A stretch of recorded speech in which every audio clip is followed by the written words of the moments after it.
Hi, this is It's Going to Be Okay with Dr. Roseann, and I'm Dr. Roseann.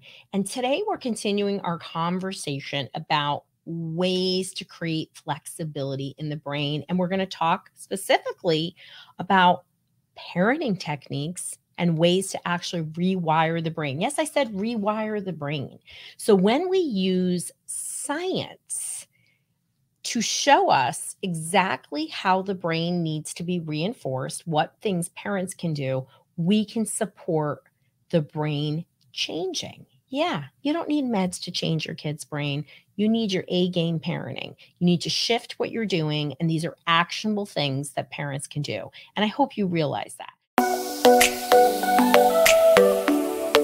So, let's talk about the first step. We're going to talk about 4 major things that you can do. So, number 1, when our kids are rigid and they struggle, we talked in the last of this 3-part series about problem solving. So, go back and listen to that if you're just starting with this. And actually, go back and listen to the whole beginning about coping skills. It slides right into this in some of the last episodes that we've done.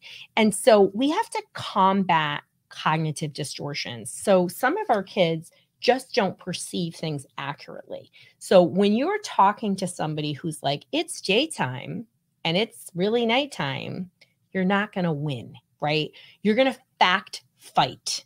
That is not what you want to do. And our kids have cognitive distortions for a lot of reasons. Sometimes it is their neurodevelopmental issue that maybe is coloring the way that they're seeing things. Sometimes it's anxiety, OCD, depression, so when there's an issue like ADD or ASD and, they just aren't perceiving things the way that they should, or that anxiety that, puts the blinders up, like I like to think about with horses so they don't get distracted and stressed, they're going to have cognitive distortions. Different reasons why, but ultimately you're talking to somebody that isn't seeing it the same way. So what I love to do is, certainly you hear me say all the time, don't talk to somebody who's freaking out.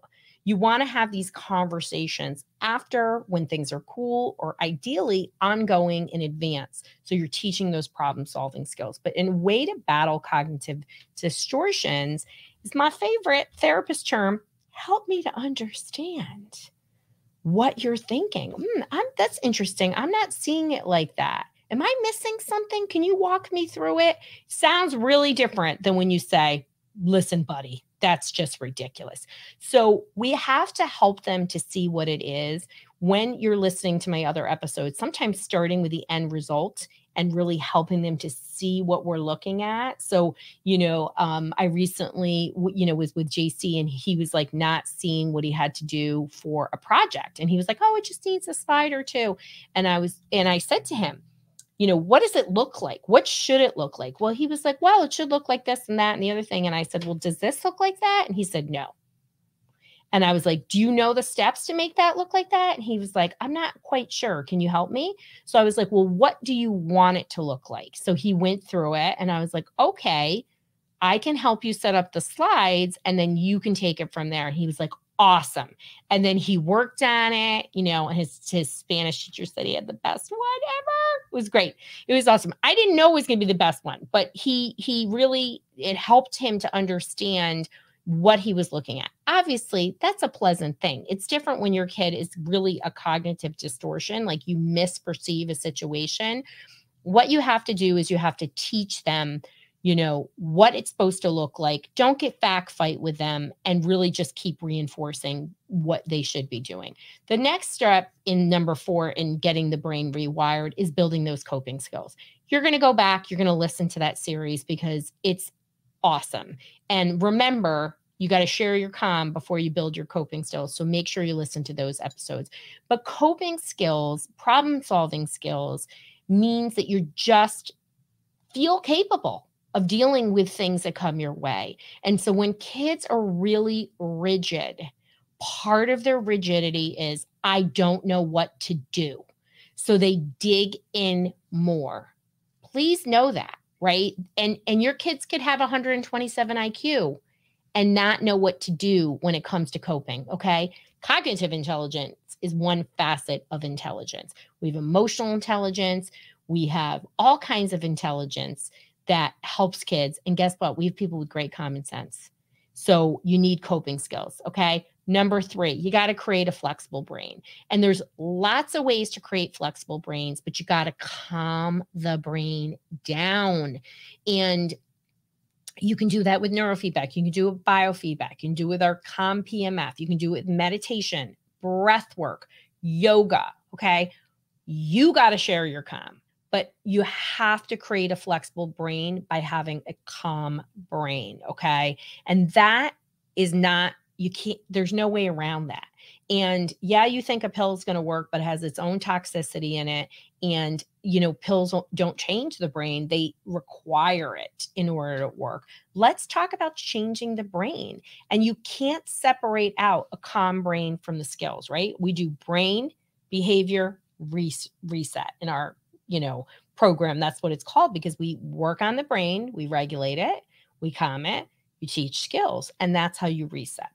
Number 4, you're going to train executive functioning skills. I can't say this enough, right? It doesn't matter. Everyone always thinks executive functioning skills are only related to ADHD. No, when you have a rigid brain and you're lacking flexibility, you don't have good executive functioning skills. Executive functioning, what is it? It's the job manager of the brain. It tells every part of the brain what to do. Like, oh, okay, so Amy won't sit next to me at lunch, and she told me that I'm no longer her best friend. Of course, it's upsetting. What's my plan B? What else can I do? Right? Can I just freak out and start crying? Do I quietly walk away and talk to my teacher? Do I go sit at another table? Do I call my mom? Like, what am I going to do in this situation? But crying and freaking out is not going to help you. You need real world skills. And executive functioning, you're able to see the future. You're able to think things through.